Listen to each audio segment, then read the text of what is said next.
Alpha stories include rhetorical techniques, right? So if you're familiar with the Socratic method or any of these things, debate is rhetoric, right?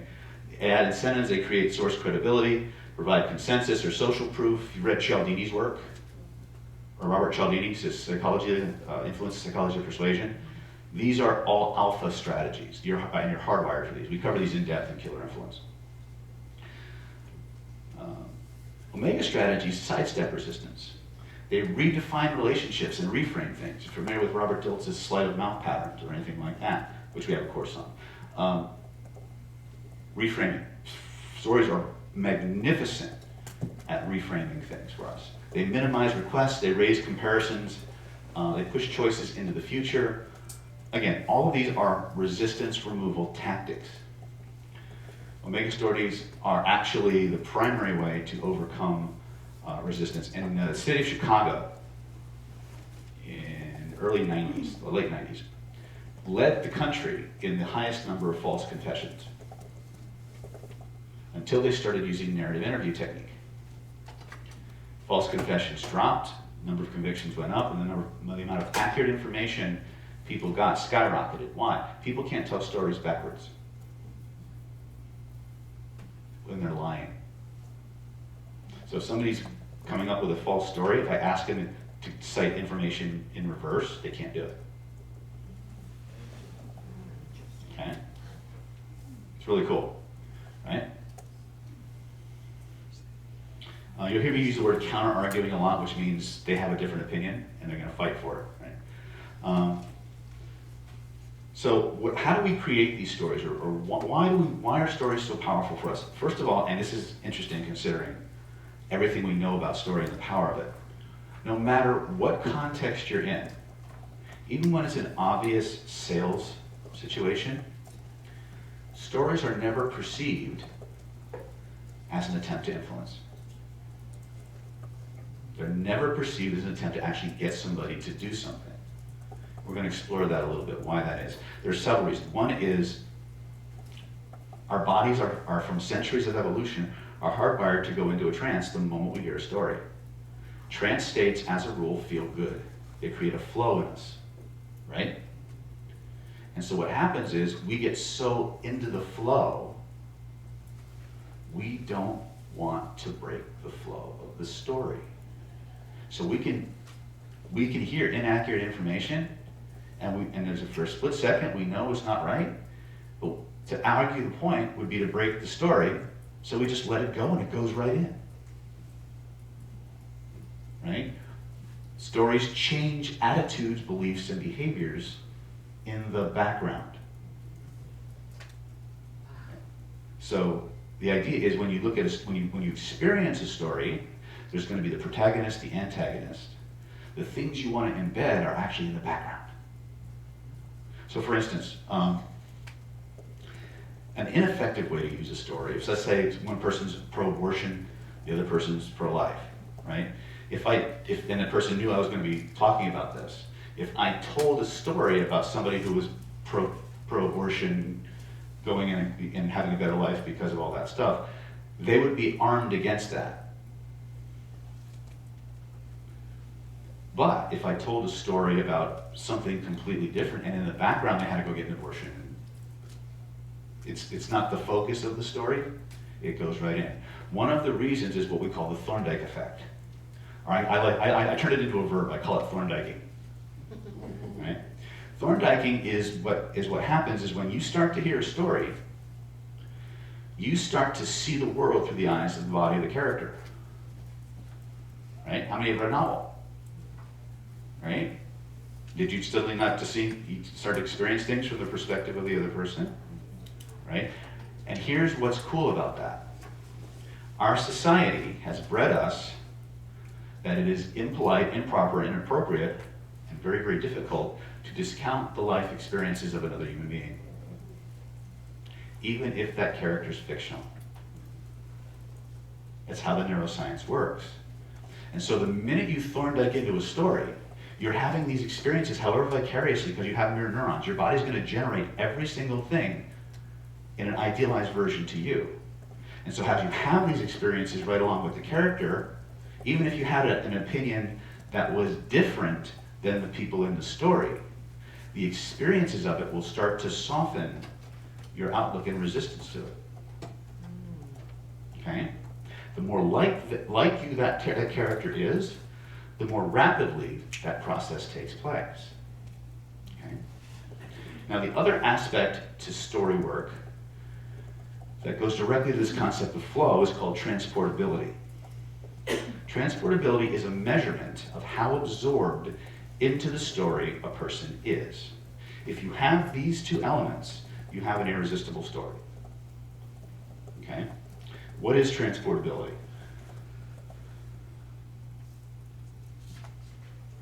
This is important too. Your stories don't have to be true, even if they are. They have to, hold on a second, Mike. Here we go.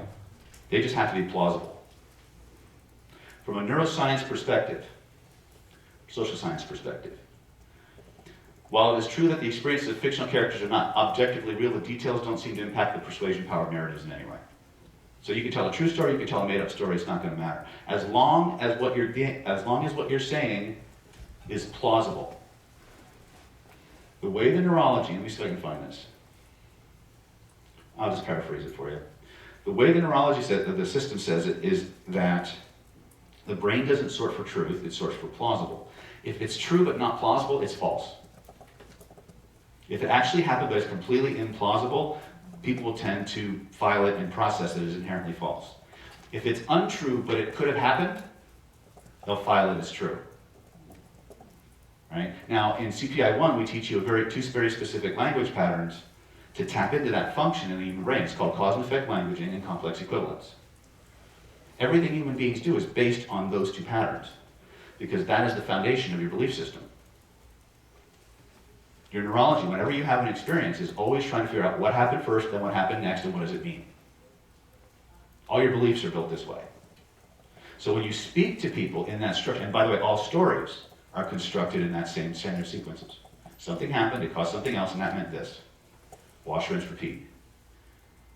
Your whole neurology, everything about you from the time you were conceived up to now, everything you remember is in the form of a narrative, a sequence of cause and effect linkages. When you start talking in cause and effect, which in a specific way, you can't not talk in cause and effect. Right? But if you link things that are true at certain key points in that sequence, your brain processes everything else as true. Okay? So as long as it's plausible, fact or fiction doesn't matter. And plausibility does seem the biggest factor in determining the acceptance of a message contained within a metaphor. Yeah, there it is. Plausibility may very well be the yardstick by which truth within a story, narrative, or parable is measured. So, Omega Strategy 1. Create a character. Now, remember, a story is not just one day at band camp. Right? A story has a time, a place, a protagonist, and an antagonist. If you want a full story. You can have anecdotes, you can have little vignettes, but to qualify as a story, it has to have these elements. If that makes sense.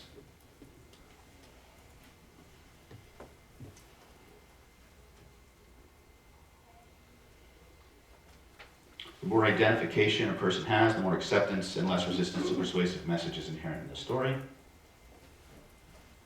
Let me find my transportability stuff.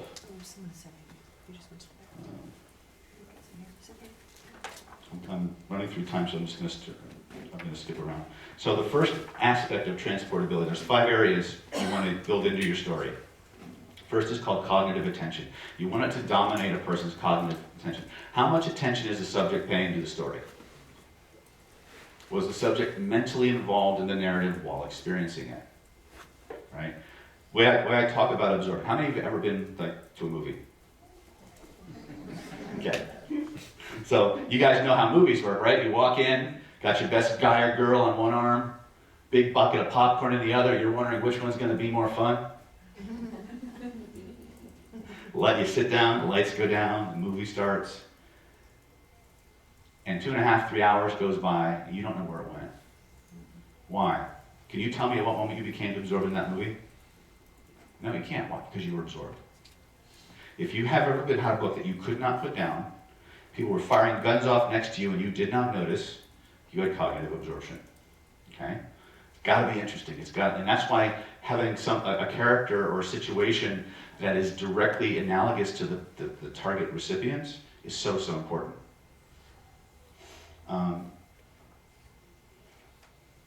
Emotional involvement. So I saw a meme on Facebook the other day, and I'm going to paraphrase it. It says, that moment when you wake up, when you look up from your book and realize that nobody around you realized you were emotionally traumatized by the book you were just reading. Right? How emotionally engaged were you? You've all had those movies where you just can't. Like my daughter's, God bless her, my daughter's just like me. Like when I was little, there were certain moments of embarrassment or shame for the character in the movie. I couldn't watch. I had to get up and leave the room. And my poor baby girl, every time there comes a movie where the character's about to be majorly embarrassed, she has to get up and leave. I say, sit down. I try to give her a little tough love, but I understand. I never told her, but that's exactly what I went through too, because I'm a wuss at heart. So how emotionally engrossed and connected is the subject to the story? Are they feeling the emotion of the subject or responding in emotion to the events in the story? If you cry at sad movies, this is what we're talking about, right? You've Thorndyked into it and you're experiencing what they experience at two levels simultaneously. One, you're doing it from their perspective because you've Thorndyked into it, but you're also analog matching. Your brain is sorting back through all of its memory banks, finding times in your life that were directly analogous to this moment, boom, and doubling it up. Right? Your brain's doing this all the time, right? States of suspense. How badly does the subject want to find out what happens next or how the story ends?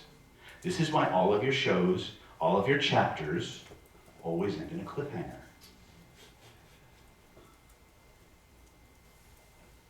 You can't wait to see. Exactly. Jurassic Park. Exactly. Right? Think of don't believe it, go to your favorite fiction book. Go to the last couple of pages of every book and notice everyone leaves you wondering what's going to happen next. Right? Has to be there.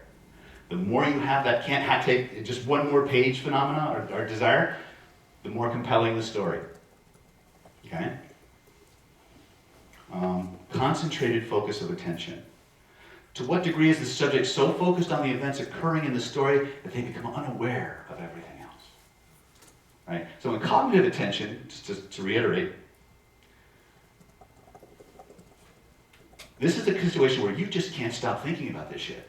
You ever had a book or a show that was so compelling for hours later you're still running through it in your head? Mm-hmm. That's cognitive absorption or involvement, right?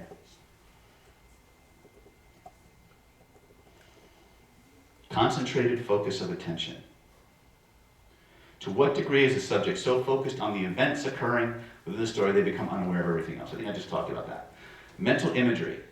Now, I need to talk about this because this fucking word screws so many people up because it has the word image in it.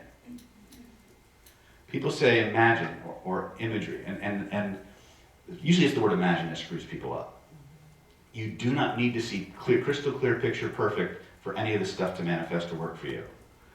Right? When I say imagine a color, people get upset because they can't see a color. I said, but you know what color it is, right? Yeah, that's all that's necessary. Right? We think we need these pristine visuals. You don't. Most of us can perfectly remember and imagine the layout of our bedroom. We don't see clear anything. But we know exactly where everything, that's good enough. Right? Even, and I really believe this. I've never really tested it too much, but I really believe it. I think aphantasic people also see pictures, they're just unconscious of it. Because if they didn't, how would they enjoy reading? Because reading starts off as an internal dialogue. And then all the other depending on how the literature is written, when you hit a visual word, your visual cortex is going to fire. When you hear an auditory word, the auditory cortex is going to fire. When you hear an olfactory word, the olfactory cortex is going to fire to create the experience inside. And when aphantasic people start to talk, they move their hands just like somebody who's not aphantasic makes pictures. They'll talk about this, and they'll move it over here. And so there's somewhere below the threshold of conscious awareness, their proprioceptive or spatial awareness is still creating images, shapes, that they may not consciously access, but they're there, right? So, For those of you who do any kind of work with aphantasics, if you do, define aphantasia. aphantasia is the inability to see pictures, mental pictures. They tend to be really good artists, though, for some reason. Like I had one student out in the UK, Vince, played to be totally aphantasic, takes some of the most beautiful photographs, and they're creative photographs. They're not just like, you know, a picture of a pretty plant or something. Like he'll come up with these really funny, you know, layouts. That's creative. You have to see that at some level to really understand it, right? So I think there's some, just like we have when we have hypnotic and blindness or amnesia, the part of your brain that sees is still firing. It's just your neurology's crossing it out. So I think there's something like that going on there. I think they can access pictures. So when you're looking at a story, and this is actually, I used to teach personal injury attorneys how to create stories that were like absolutely irresistible and stuff like that. And so what I did was, because one of the things that personal injury attorneys do is they run focus groups. Like if they've got a big case coming up, they're going to figure out, okay, I need to test this presentation. So they're going to hire people to come in and be jurors on a mock jury panel that are as close to the people they want to select for the actual case as possible, and they present their case and they get the feedback from the mock jurors.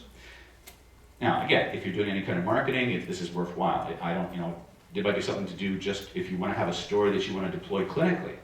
Grab a few people, tell them the story, have these images built in it, and then have them rate the story based on these 5 criteria, right? Now, why do we want this transportability factor?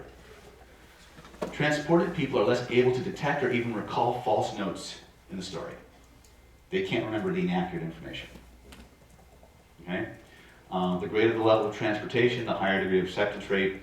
Transported subjects tend to endorse the beliefs implied by the narrative and to adopt beliefs that are consistent with those in the story, independent of initial attitudes. So if you successfully get somebody absorbed in the story, they will tend to endorse the content of the story. Pre-existing beliefs do not seem to affect the transportation phenomenon. Okay? Fact or fiction makes no difference. Again, going back to this concept of plausibility, the theory of plausibility is the biggest factor in whether a message is accepted as true or not. And finally, in Dr. Knowles' book, there was a 21-item checklist. So once you've created a story, you can actually ask these 26 questions, or 20 questions. I think it's 20. Let me start check. And have your students or your clients rate each one on a scale of 0 to 10. Look at the overall score, and now you have a measurement, subjective. You have a measurement of how powerful that story is and where you need to tighten it up. And I highly recommend that if you're going to do a lot of any kind of influence work, whether it's therapeutic, whether you're going to write books, you should keep what we call a swipe file of stories. All right, if you're in direct marketing, you know the term swipe file. Like, anybody here do stand-up comedy? Or, okay, I know he does, right? Comedians, just like direct response copywriters, have files of jokes that whenever they're gonna put an act together, they go through their file, and that's a good joke, that's a good joke, that's a good joke. Direct response copywriters, whenever they're gonna create a sales letter for a client, they're gonna go to their file of sales letters that worked. And they're gonna go through it, they're gonna find one, that's probably a good fit, let's try that one as a template. Now the reason that you wanna have a swipe file of stories is because stories can be used in multiple contexts. The same story can be used in different ways, you just emphasize different things, if that makes any kind of sense. But stories take time to prepare, right? So unless you've got a lifetime of really cool stories, like that old song, 100 bad days make 100 bad stories, 100 bad stories make me interesting at parties, and some song my kids listen to, right? So you start to create a file of these stories, and then you just whip them out when you need them, instead of having to think of them on the spot. right? So if you go back and you watch my YouTube channel, I tell the same stories. Why? Because I deployed them at one time to a live audience at work. I put it in my keeper file. Right? So I now have this list of winners that I use every time I come out. It gets the points across, keeps people engaged, things of that nature. Okay? But this, again, is how you measure transportability. Now, that's just telling a story. If you're trained in NLP, you can use stories as a delivery mechanism for other persuasion techniques. You can build things into the story that as the story is processed, all these other little warheads, for lack of a better word, are deployed as well. What do these look like? Do we need a 5-minute break or a restroom break? Would that be, no? No. I just took one, it was fantastic. Yeah, it was. Thank you for that. Yeah. All right, let's go back. Let's look at one of my. And when people think of David Snyder telling story, teaching about story, this is kind of what they think about, or when they think about NLP. I call this becoming an NLP story ninja, right? Psychoneurodynamics. So first of all, everything we've talked about is already in play before we hit these. If you knew nothing about NLP, but just the idea of identification and transportability, you would have powerful, irresistible stories. Okay? So the Thorndyke effect. People automatically insert themselves into the story. Identification factor. They need to be relatable and relevant. Okay? Brain entrainment. The minute you say, look, that reminds me of a story. Boom. Brainwave starts to entrain. It's just going to happen. Might as well use it. It's going to happen anyway. Okay? Transportability. 5 key factors, actually. That lower resistance to persuasion, prime behaviors, and increase engagement. What other things can we do to prime? The first one is called behavioral template priming, or what we call semantic priming. Behavioral priming is where we talk about ourselves or the protagonist of the story who does a certain set of things. So for example, one of the most famous pitchmen on the planet is a guy named T. Harv Eker. And T. Harv and we actually, in this class, we actually dissect transcripts of his actual presentation and show you all the embedded stuff from the stories and the sequences, the embedded commands, the confusion inductions that have people stampeding to the back of the room to level up. If you want to have that kind of ability with your patients, your students, your clients, pay very close attention. So the first thing is behavioral priming. And again, I'm going to mangle the story a little bit here, but it's very short, so give myself. It's no secret to most people in here that I started a business by putting $2,500 on my Visa card. I sold it 4.5 years later for over $1 million, or $4 million. Anybody here want to sell their business for $4 million? Yeah. Right? So you're all going, I'm not going to buy it, I'm not going to buy it. But in your head you're going, fuck yeah, I want to do that. Right? Then what is he going to do? He's going to tell other stories. He's going to bring these people up, and at the end of the training, at the precise moment, he's going to give you the opportunity to level up. Guess how much the course is? $2,500. So the minute you hear the cost of the course, the behavioral prime triggers, and you take the appropriate action. Now here's the thing you gotta understand. Priming is not mind control. Priming is predisposition. You've all heard the story of subliminal advertising this and subliminal advertising that. Priming works only if the person actually is in the mood to do it. And what I mean by that is, let's say I'm priming you to eat pizza and beer, right? I'm talking about this really cool pizza place I ate at the other day, and I ate that pizza so good, I'm so hungry, right? Now your brain's thinking pizza. But if you're not hungry, you can walk right by the pizza place, nothing's going to happen. But let's say you're ravenous, right? I've kept you an extra 6 hours. I was only supposed to talk for 1, right? Your bladder's screaming at you. You're driving down the road, there's 27 different eating places. You're far more likely to stop at the pizza joint. So the desire, the impetus has to be there for the prime to take effect. That's behavioral template priming. Okay? Semantic priming is a little bit different. Semantic priming works when we have a list of words or a bunch of words that have a similar theme to them. So let's say I wanted you to trust and connect with me. I wanted you to believe in the things I say.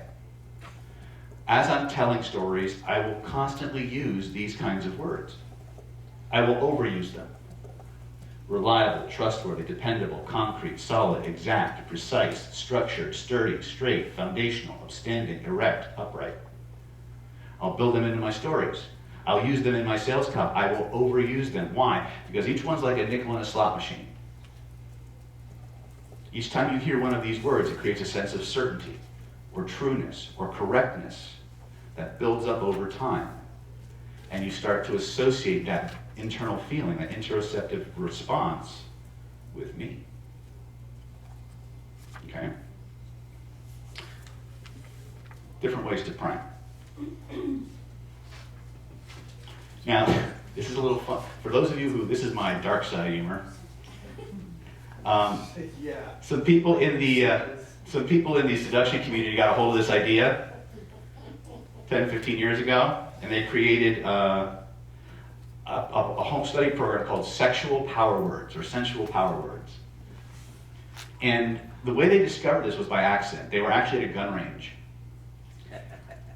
And one of the guys was describing how to clean a gun, and one of the girls made an offhand remark that's kind of turning me on. Because he was discussing how he opens the strip, he slides, he lubricates everything. It's kidding. If you ever want to see a really funny version of that, right, go rent the movie The Couch Trip with Dan Aykroyd. He plays a mental patient who escapes and takes the place of a talk radio show host. And on it, one of the guys calls in and says, "Everything turns me on." Everything turns you on? Yes, everything. Like changing the transmission oil in your car. Yes. You know, like when you undo the nuts and you tape down and you see the guy just losing it, right? It's a funny variant of this idea, but you know, the studies are there, right? They would take, like when they were testing this in Florida of all places, right? They took they gave questions to seniors that all the answers had all these like retirement and old age and you know, everything pertaining to being old. And they measured the speed at which they walked as they were going into the room to take the test, and they measured the speed at which they walked as they were coming out, and they were significantly slower. Now, my student Seth, who always likes to show me, but don't forget this, they discovered that the people who were primed the most from that process were the doctors who created the test, which is instructive in and of itself. Remember I said the echo technique? What's the echo technique mean? The words that come out of your mouth are the most powerful words you can hear at any given moment. When you see a direct response copywriter hand you a piece of copy for selling, guess who it works best on? The guy who wrote it. Right? Same idea. Yes? How was 185 185? See, some of you went there. Yeah, I don't know. There she goes. Explain that to us, David, yes. 189. No. Anyway, I don't know. Some of these I don't get. They're ambiguities. And again, if you come to like advanced linguistics class, I'll teach you about phonetic ambiguities, which are what some of these are. But like 187, I don't actually know what the hell that means, right? But I wanted to give you this because this is out there, right? It's a real phenomenon. Now, most people won't take the time to do this because story work is probably the most intensive, preparation intensive form of influence. But if you do it right, and you create your swipe files, you only got to do it once. You understand? This is why having a swipe file is really, really useful, because after a while, the structures will start to embed themselves in your brain, and you'll just start riffing stuff. Right? When we teach you hypnotic language in CPI 1, we teach you the 7 most powerful hypnotic language patterns that exist. You know why they're the most powerful? Because they run your brain.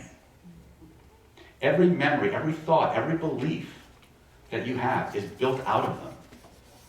It's just people, and you use them constantly, you just don't understand the true power of what each pattern does. But if I try to teach you the patterns by speaking them to you, you'll go right into trance and you won't remember them.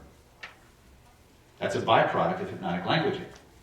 The message goes in, it gets processed, it creates cognitive absorption, you lose the verbiage, but the message remains. That's one of the side effects, which is why the worst way to learn hypnotic language is by listening to it.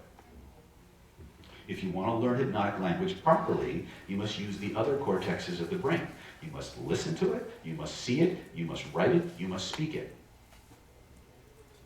Over and over again, because it'll go in, and you'll have cognitive amnesia for what you did, unless you consciously build the recall pathway. Then the circuit is complete, and you can just riff it anytime, anywhere. That's what the byproduct of CPI is that you just, by day 2.5, you're like, yeah, it just starts flowing out of you, and you can do this anytime, anywhere, right? So if you've ever had struggles with conversation hypnosis or things like that, you might want to look into something like that. But just read it, write it, say it. So this would be an assignment that I would again, this is usually the last thing we teach you at the end of the class is ninja stories. Because if you don't understand how to structure a story to begin with, how to make it identification, facilitating, transportational, they won't stay around long enough for this to work. Because they're not engaged. One of the big problems we have with a lot of neuro-linguistic tactics is they're boring. They're cognitively taxing. So how do we make it fun? How do we make it exciting? We gamify everything. We turn into games and drills and things like that. And we break it down. So we teach you consciously and unconsciously. Right? So this would be how we would teach you. This is what we would tell you how to build a story. Define a context, set an outcome, and tell a story using modal speaking, which is sensory-based language. Visual, auditory, kinesthetic, olfactory, gustatory. If you're not doing that already, that alone will drive people into a profoundly altered state that feels good to them. So the more cortexes of the brain you can get involved with, the more absorption facilitating the story, the more transportation you have, the more everything else is going to work better. Magnificent 7 plus or minus 2 are the 7 key language patterns we teach in CPI 1. Cause and effect, complex equivalents are the first 2. And they're not even the most powerful. Okay. Behavioral priming and semantic coding. So that's the first assignment. So that's one thing you can do. This is what I call, this begins 3 techniques I put together, I call them the Fantastic Four. Quotes patterns. Anytime you talk about somebody else's experience, I was talking to my friend Debbie the other day, and Debbie was telling me about this amazing experience she had at a hypnosis convention where the guy was just talking about how stories work and how you can get sucked into a story, and before you know it, everything the person says is going right in, you can't wait to take the next class. Right? And I thought that was amazing because people didn't realize they'd just been hypnotized. Wouldn't it be cool if you could do that? Like I did just now? Yeah. It's the next class. Could you tell, did you even realize when you got sucked in? It's like, I know he's doing something, motherfucker. Right? That's the power of quotes. Quotes can be done on it can be done like second person, third person, out. And one of the things you want to understand is that it doesn't weaken your message, it softens it. Think of it like lubrication. Right? Here's where I tell a very uncomfortable metaphor. How many people have ever heard of this thing called a proctologist? Or a gynecologist? Right? Imagine going to a gynecologist who didn't use lubricant. Ouch. They may get the job done, but damn, that's uncomfortable. Right? Same idea when it comes to influence. One of the reasons a lot of people have problems with NLP is because it's so powerful. It's so powerful that even if the person you're using it on doesn't know NLP, the technique is so powerful, they feel it viscerally, they know you did something. Because they know you did something, they instinctively get reactant and push back, and they start hyper-analyzing everything you say, and it winds up not working because you've broken rapport. But if you soften things, and you make it enjoyable, and fun, and exciting, most good NLP sounds an awful lot like teaching. Because it is. Right? Now, this isn't a class on NLP by any stretch. But, NLP gets a lot of things right, they get a lot of things wrong. In my opinion. Right? So quotes patterns is always one of the first of the Fantastic Four. The next one is called the IU shift. And IU shift is where I start talking about my experience, and then at some point I switch to the editorial U, Like, you know how sometimes you're sitting in a seminar and you're listening to the person, and all of a sudden you're not sure if they're talking about the group or you specifically. And even though you know they're talking to you, you're not sure which you they're referring to. Is it that you or that you? Right? And so your unconscious mind says, well, since I don't know, I'll just do them both. And so everything that the person says gets processed, then you act on it. Right? So this works on the concept of ambiguity and subliminal communication, in that as I'm talking about myself, you start to Thorndyke into what I'm saying. You start to analog match, where you start to find a similar experience. So you're literally running a movie of your life in your head about my experience as I'm talking to you. And then all I do is I switch from the editorial you to the personal you, and now I'm talking directly to your unconscious. But your conscious mind doesn't pick it up because it's focused on the words, not the intention. Remember, your mirror neurons are intention-based entities in the body. They focus on intention being aimed at it, which is usually outside the level of most people's conscious awareness. Does that make sense? You know, it doesn't. That's what the neurology says. So it's how it is. Right? So the IU shift, quotes pattern, and finally analog marking. Analog marking. Wait, there's one more, I think. Oh, embedded commands, we aren't there yet. Analog marking is where I map out in myself, or in using my hands or other gestures, specific people. So this actually goes back to, how many of you guys have ever heard of Dave Dobson? Okay. Most of you have heard of Milton Erickson, obviously. Right? Dave Dobson was the other conversational hypnotist that Bandler and Grinder modeled.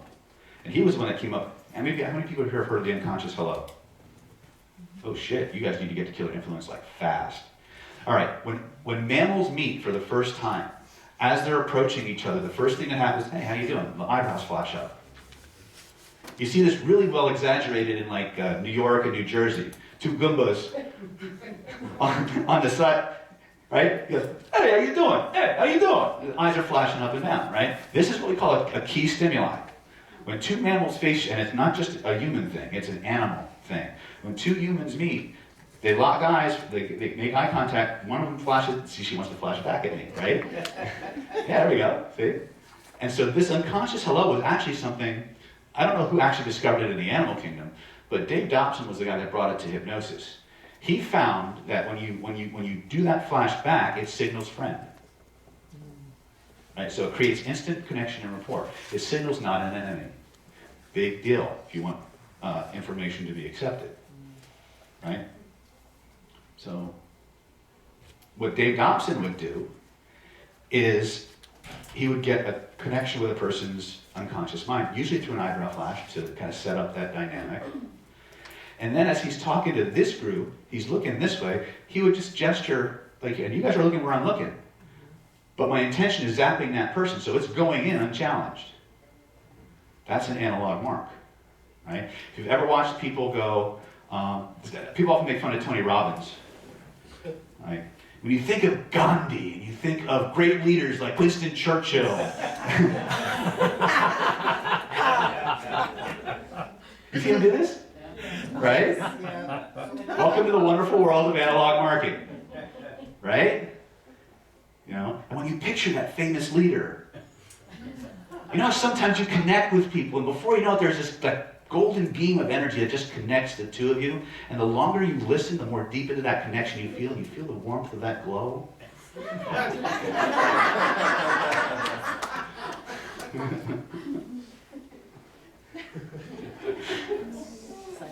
See, gestures are important, man. You guys have no idea how powerful gesturing is. You really don't. Gestures precede spoken language by hundreds of thousands of years. When you start to, who was at the holographic memory class? How many times did I say, I have this thing, I just got to get it behind me? When people talk about their stuff, their hands are always going somewhere spatially. Remember, your spatial memory is the most developed level of memory that you have. That's why some of the most powerful memory techniques are based on it. How many people have heard of a technique called memory palace? What is it? It's about walking through a house and putting things on the wall and putting things in drawer. And What do you do when you want to remember it? You go to your memory pouch, you go to the drawer, you take it out, and it's there. Because it's easy. You've been doing it the longest. So, when you're creating a story, what do you think might be some good words to put in it? Over, around, through, under, within? These sound familiar? They're all spatial words. They create very compelling mental imagery. And the more dynamic the imagery you create, the more transportation you trigger. Okay? This is why CPI is you have to have CPI 1 before you can get to this. Right? So you have the Universal Persuasion Protocol, you have these super powerful language patterns, you have unstoppable rapport skills. You know how to connect directly to this person's most powerful emotional reasons for doing anything. And then you create powerful experiences for them that they get everything they want by doing what you want to do. And then you layer in, and then you apply it to story work, and it just goes to a whole different level, right? So that's analog marking. And the last one is the one that everybody has heard about. It's the sexy shit, right? Which is why I almost never teach it, and when I do, I teach it last. Because it's sexy. Embedded commands. Embedded commands are the closest thing we have in conversation hypnosis to subliminal messaging. And the way it works, I don't know if I have a diagram here or not. I know I do. It's almost like I've planned this manual. All right.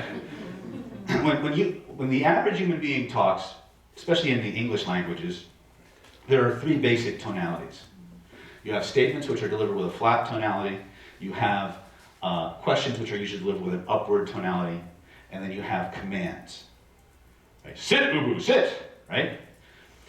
Embedded commands work because embedded within the structure of a statement or the structure of a question is a command.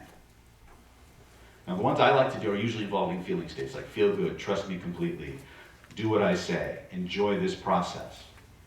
Right? Simple. Now, in order for it to be a command, it has to be a verb. It means you have to be telling them to do something. Right? So what does that look like visually? Looks like this.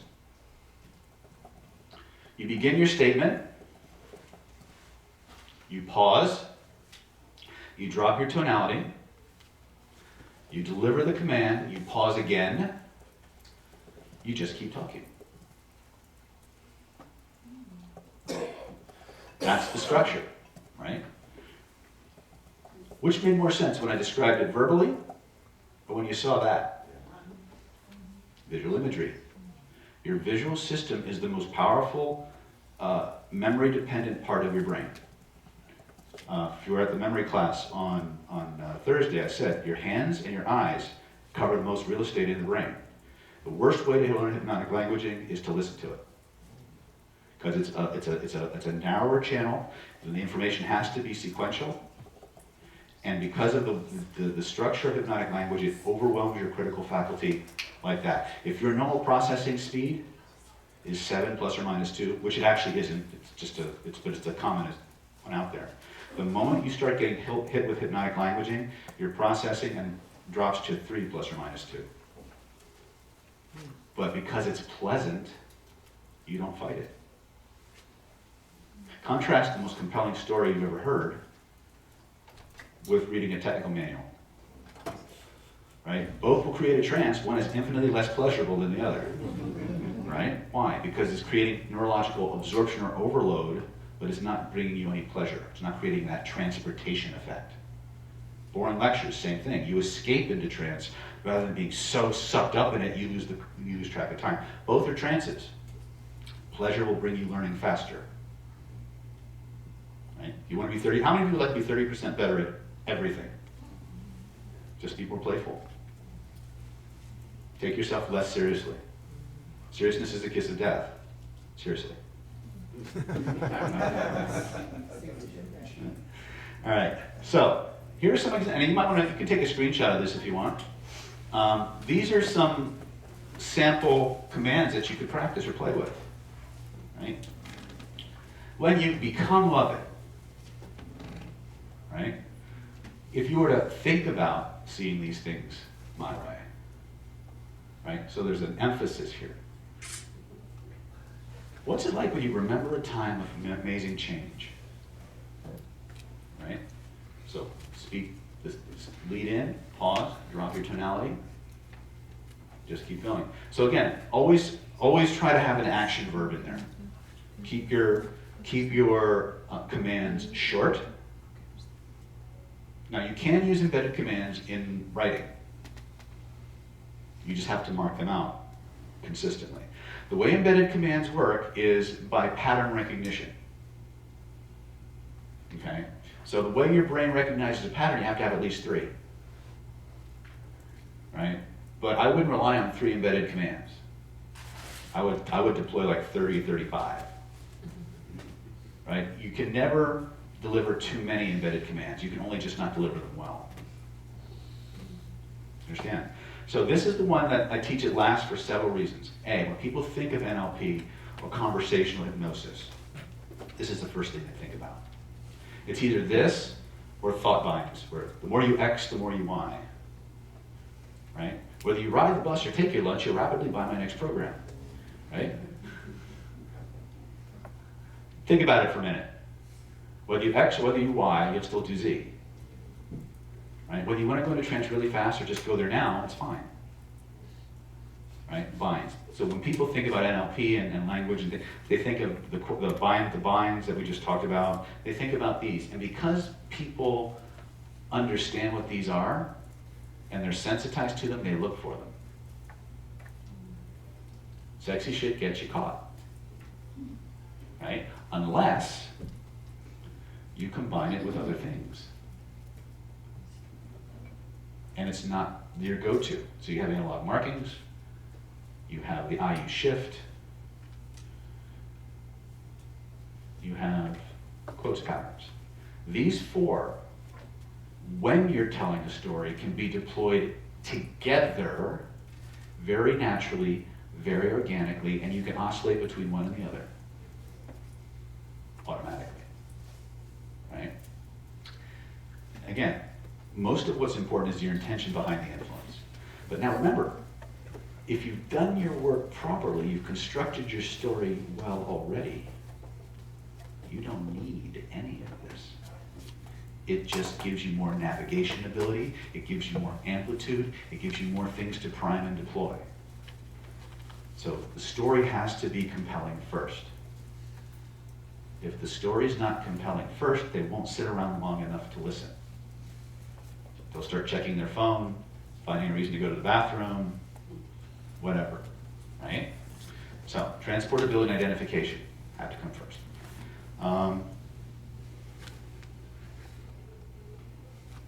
And then finally, the one that I think most people who've spent any time in NLP, and again, in the 3-day training, you actually get off your ass and do these things like ridiculous amounts of time. We do 3 times more hands-on training than any other trainer in the industry. For every technique you learn, you do it 3 times as a subject, 3 times as the operator, and you have to track all of your repetitions so we know you've done the work. That's what puts it in you. This is, again, I can't do that, in the space of 90 minutes or whatever, but I can give you as much as I can, and you can decide how far you want to go and how deep you want to go into this. Right?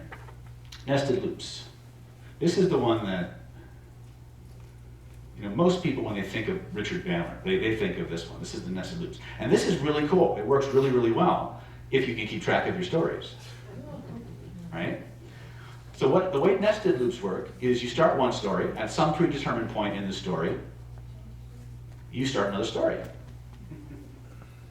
Right? And then you start telling that story, and at some predetermined point in that story, you start telling another story. Now, the common lore is that by the time you hit 3 levels of story, you've opened these loops, the brain's waiting for closure, so it's like in this holding pattern.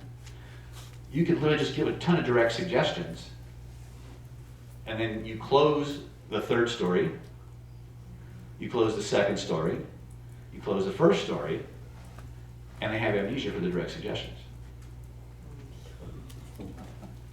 Right? Now you can do some really cool, there's some other things you can do with this. You can add to this. How many people have ever heard of something called the boundary effect? Okay. I know you've all experienced the boundary effect, right? How many of you have ever been like brushing your teeth? You come up with this really great idea. You say, I'm gonna write that down. You walk out into the living room, fuck, it's gone. Right? You walk back in, put more toothpaste on it, and hope it comes back, right? The boundary effect is this spontaneous amnesic state we experience every time we pass through a door. It's called the boundary effect. Now, if you want to really supercharge your trances so that your clients can't go back and screw up the work, build the boundary effect into your stories. Right? So in some of my inductions, I talk about, I don't have time to do a whole one, but I talk about having a person close their eyes, filling their body up with light, going up through out of the body and into this beautiful cloud of energy. Right? And as they go into this cloud of energy, they feel a connection to that part of themselves that was lost when they took on a body. They feel the magnitude and the confidence growing stronger and stronger. And off in the distance, they see this beautiful point of light. They find themselves being drawn towards it. As they're drawn towards it, that light begins to blink and glow like sometimes a dog, like when it knows its master, it always seems to know when its master is going to come home like 20 minutes before they walk in the door. Dog starts getting all excited, starts yipping and bouncing and jumping up and down.